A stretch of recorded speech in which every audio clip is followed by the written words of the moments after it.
Dear grade 12 students, welcome to today's English lesson. This is reading for A part 2. Let's get started. There are three objectives to consider for today's lesson. The first one has to do with constructing a personal response to three questions. The second one has to do with predicting the meaning of unfamiliar words. And finally, we are relating information in four texts. Let's start today's lesson by recalling what we have learned from yesterday's lesson. Please open your books on page 52 now. Well, as you remember, we have four different types of texts on page 52. What is the type of text A? It is a letter. What about text B? Excellent. It is a flyer. Text C is an article. And finally, text D is, it is an email. Now, I'm to tell you about some features, and you're supposed to match the feature to the appropriate text. So, which text gives facts about a certain topic? What do you think? Excellent. It is text C, the article. Articles give factual information about different topics. Which of the texts advertises for something? Do you know? Yes, it is the flyer. Flyers advertise for products and services. Which of the texts has details of a journey? Yes, it is the letter, the itinerary. And which of the four texts is written to a friend? Super! It is the email, the informal email, text D. Which of the four texts uses informal language? Again, yes, it is text D, the email. It is written to a friend, and so we use informal language. We have two texts that are written using formal language. Which ones? Do you know? Yes, the article is written using formal language, and the itinerary is written using formal language. Which of the texts has bullet points? This is the flyer. We have the details written in bullet points. Which of the four texts is written as a response to an earlier message or an earlier email? This is text A, the itinerary. It is written as a response because by the beginning of the letter we have as requested. So this means that Miss Bennett has sent an email or a letter requesting information about the details of her journey. Which of the texts is written using first person? This is text D. We have I, my, so this makes text G written in first person. And which of the texts has a title? Excellent. Text C has a title, the article has a title, and the flyer as well has a title. Moving on to exercise D on page 53. There are four comprehension questions. You're supposed to answer the questions and support your answer with evidence from the texts. Pause the video now to answer the first question.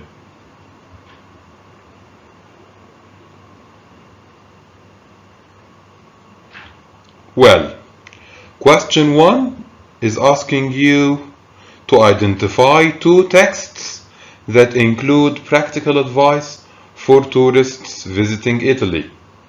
So, which 2 texts include that kind of advice?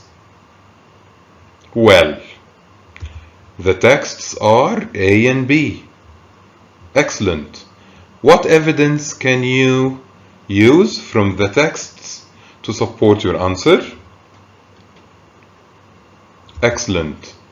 In the last paragraph of text A, there is a piece of advice to Miss Bennett, and the advice is asking Miss Bennett to make sure she is on time, otherwise it would be difficult to find her new tickets.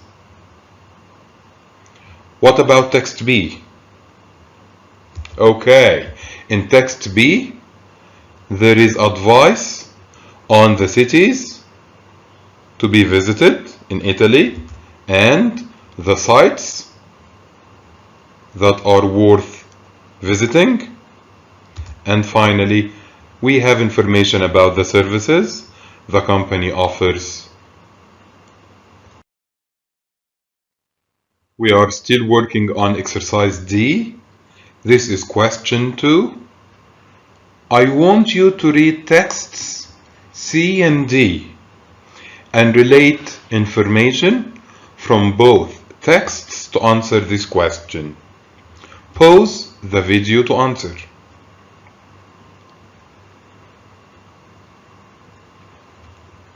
Well, from text D, we know that Kelly has sent Zoe an article about Aqua Alta, and Zoe promised to take some photos of the barrier after her canal ride.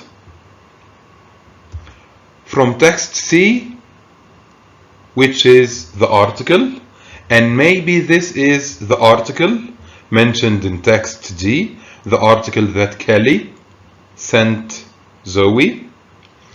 The article describes the problem Venice is facing with rising sea levels.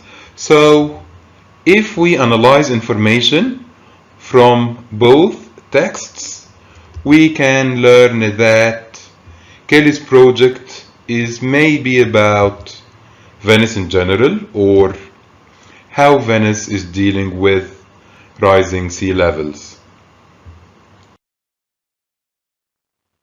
Moving on to question 3, and the question is asking you to identify the difference in writing styles between text A and D. And by that I mean which of the 2 texts is formal and which is informal. And after deciding on that, I want you to identify some of the features that support the text being formal or informal. Pause the video to answer the question.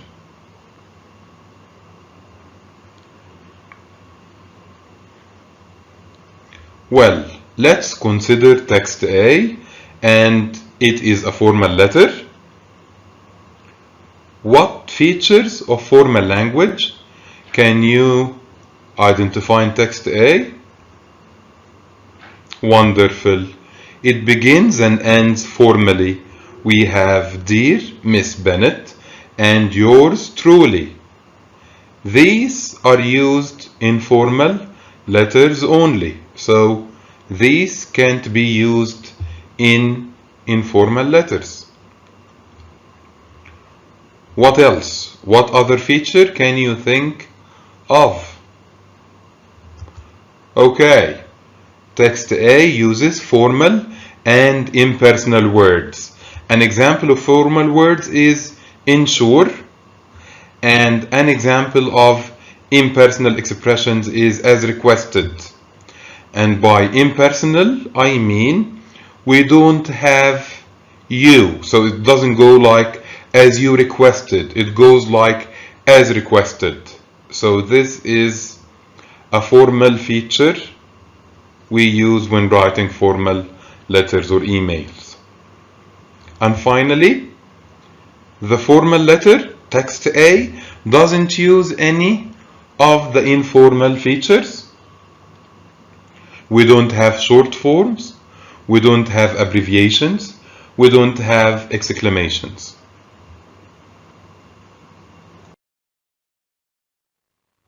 We are still working on question 3, but we're considering text D now.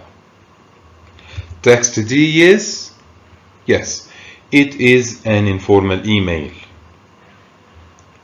What makes you decide that it is an informal email? What features are there?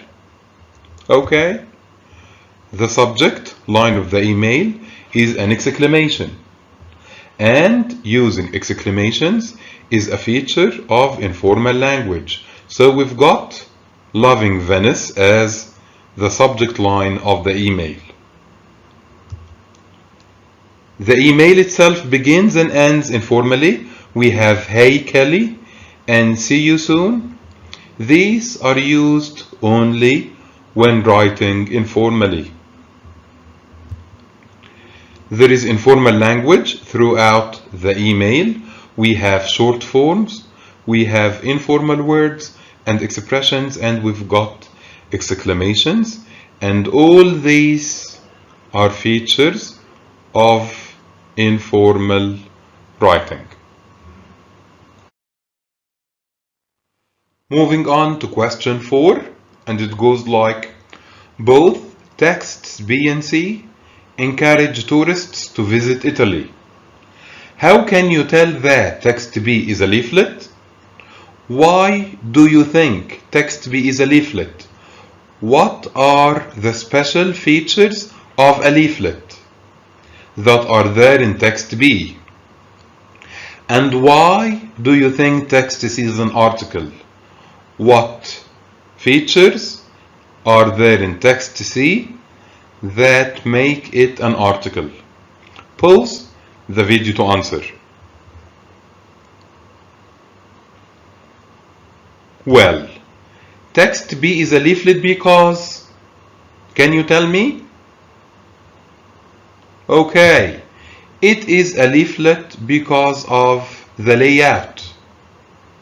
We have the company's logo, we have photos, and the way information is arranged prove that it is a leaflet. We've got bullet points, we've got catchy phrases written around. One more thing is the use of promotional language. We've got verbs of action like book, visit, and so on. Moving on to text C, and it is an article because, can you answer that? Wonderful. It is an article because of the layout again. There is a title, there is a short introductory paragraph, and we've got continuous text going in paragraphs. One more thing is the content of text C. The content provides facts about a problem and an attempt to solve this problem, and this content is best presented in an article. Moving on to exercise E, I want you to match each word to its definition. Please pause the video to answer.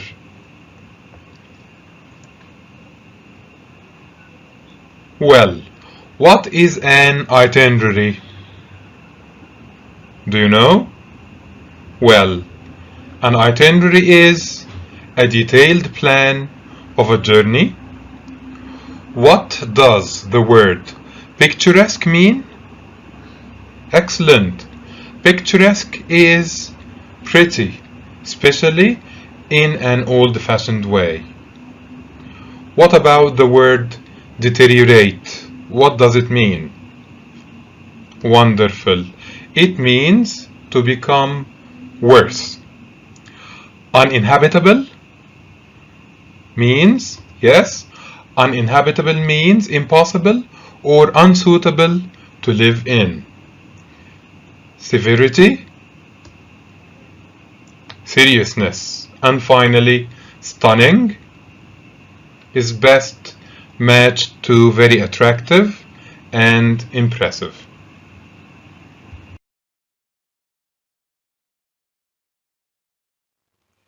Now I want you to read text C one more time and decide which of the statements is true, which is false, and which is not mentioned. Please pause the video and answer.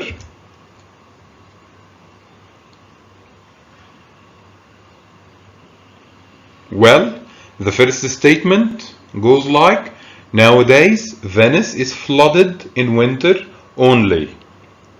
So what do you think? This statement is, yes, it is false. Why? Because in lines 7 to 9 we have floods occur in warmer months too. So warmer months means not only in winter. Moving on, the seawater level worldwide will increase by more than half a meter by the end of the 21st century. This statement is excellent. It is true. Can you support this answer with evidence from the text? Excellent. Lines 11 and 12 go like global sea levels. Global sea levels is like seawater level worldwide. So, global sea levels will have risen up to 60 centimeters. 60 centimeters has the same meaning as more than half a meter. And again, this makes this statement true. Venetians are worried about the future of their city. We don't know anything about this piece of information. It is not stated in the text, and this makes it not mentioned.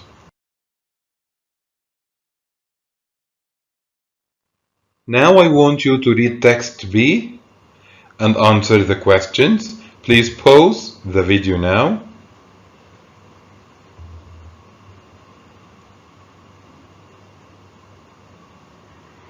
Well, Zoe's trip to Italy lasts for 6 days only. Can you answer that? Wonderful. This statement is false, but why? By the beginning of her email, Zoe writes, day 6 of my Italy trip. And by the end, we learn that she's still going on a canal trip the following day. And this means she's staying for more than 6 days. Both Zoe and Kelly see eye to eye, agree on how beautiful Venice is. This statement is true. Zoe is older than Kelly. This is never mentioned. We don't have any evidence to support this statement or either to prove it wrong. So this piece of information is not mentioned in the text. Moving on to exercise F, I want you to read the question and answer. Please pause the video now.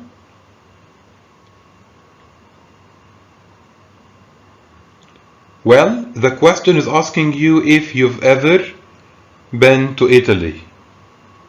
And if you have, what cities did you visit? And if not, would you like to be there one day or not? Okay, for me, I have never visited Italy before, but I would really love to visit Italy. I would like to go to Florence because I know that it is a very artistic and beautiful city. This is the end of today's English lesson. Thanks for watching, and remember, this video will always be available on Microsoft Teams for you to watch at any time.